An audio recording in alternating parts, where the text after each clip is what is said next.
While Duggar's process is unique to him, Joe Panic's approach to the plate as a leadoff hitter hasn't changed too much in his time in the bigs. This is the first time 5 members with connections to one organization will all be recognized in the same class. Although the CDC identifies annual vaccinations as the best way to prevent flu, ASU Athletics does not mandate the shot for its students or staff. These sports physical therapy clinics offer Olympic-grade equipment like this to get some of the Valley's youngest athletes back competing as soon as possible. College prospects from all over the country come here to Phoenix to train at the Fisher Institute. But Fisher also hopes to inspire local athletes here in the Valley. Women candidates will make up a larger share of the ballot than ever before in Arizona, part of a national trend in what's being called the Year of the Woman. Arizona is one of 13 cities with the 4 major sports markets, with the Suns, Coyotes, Diamondbacks, and Cardinals. But today, it's all about the hot shots. It's a fight that could lead to a partial government shutdown this month if both sides dig in their heels. When the 12-year veteran stepped up to the plate for his first at-bat,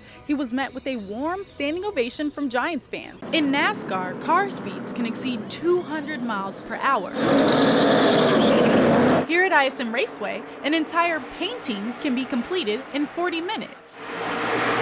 He calls himself the Speed Painter. Bill Patterson has been painting since he was 4 years old, but today he paints the winning cars at the track, and he does it fast. I love painting in front of people. I love being here in this environment with the top quality racers and sponsors and the commitment, the engineers. I love being part of it. Once the race finishes, Patterson has about 40 minutes to create an entire masterpiece of the winning driver's car. Then, after celebrating, signing autographs, and taking photos, the driver walks over to a finished work of art and signs it. And that's just what winner of the Ticket Guardian 500, Kyle Busch, did. It's pretty cool how fast he can do that up and get it done, and the amount of detail and flow that it has, and the neatness that it looks too. Busch says this is a tradition unique to the ISM Raceway. There's not another track that does that. You've got the grandfather clock at Martinsville, you've got the guitars in Nashville, and other racetracks that have other things. It's certainly pretty cool and stays right here in Phoenix. Well, he commemorates the moment, and when we're running races that we have here, those finishes are what everybody remembers. People have learned to look for Bill, see what he does, and again, his work is just unbelievable. Patterson has been the resident artist here at this track for over 15 years now. Now fans come out to see him as much as they come out here to see the race. Bob Ross painted happy clouds. This man paints NASCAR, which makes everybody happy.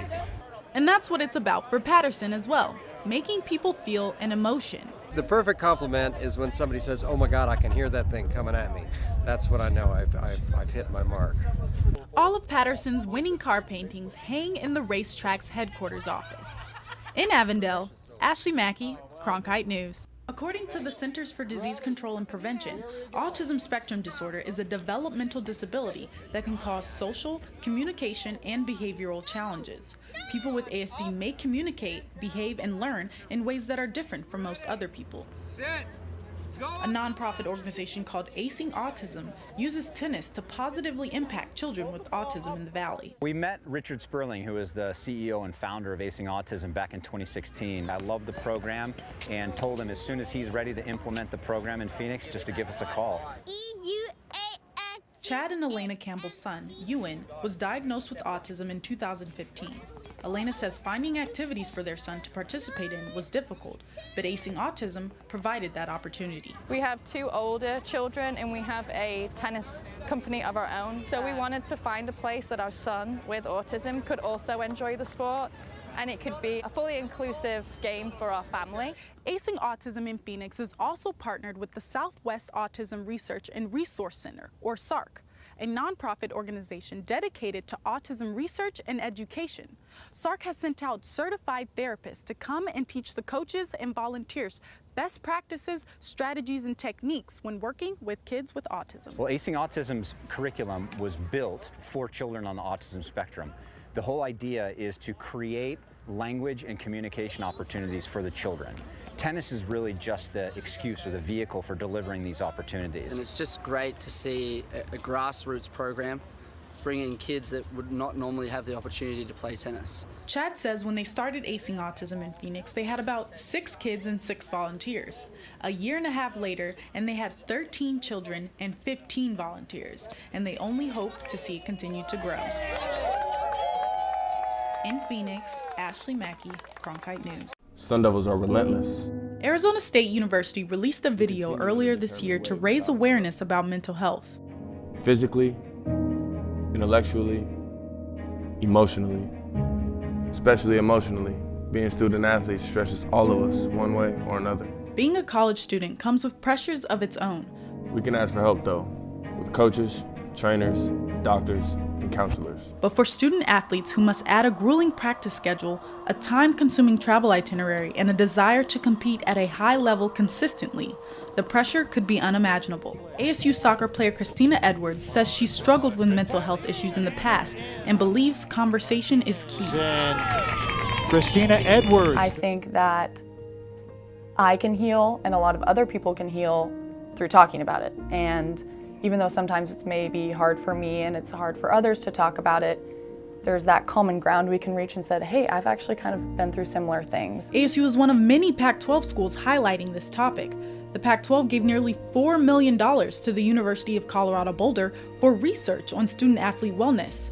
And Oregon State launched the Damn Worth It campaign with the goal to eliminate the stigma surrounding mental health. Unfortunately, over the past couple years, there have been a couple instances in suicide within the Pac-12, one at Oregon State and one at Washington State. It's such a tragedy, but with that, thankfully, it's kind of caused a movement within our conference. Sun Devil gymnast Heather Udowich, a co-president of the Student Athlete Advisory Committee at ASU, recently voted on and witnessed the passing of new legislation that would require all Pac-12 schools to have mental health services for student athletes. Under those requirements, we will have sports psychologists come in and help us, and then we are hoping to propose that on a national level to the NCAA, so hopefully all schools will also enforce this legislation.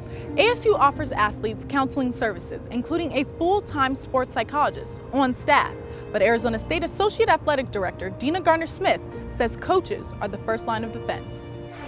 This one. You spend an inordinate amount of time with your teammates, but also with your coach. And even more so with your coach, because your coach recruited you. And it's really pivotal that the coach is clear in helping to normalize the understanding and awareness around counseling services. Man, my coaches have been great. I'm just so thankful for them.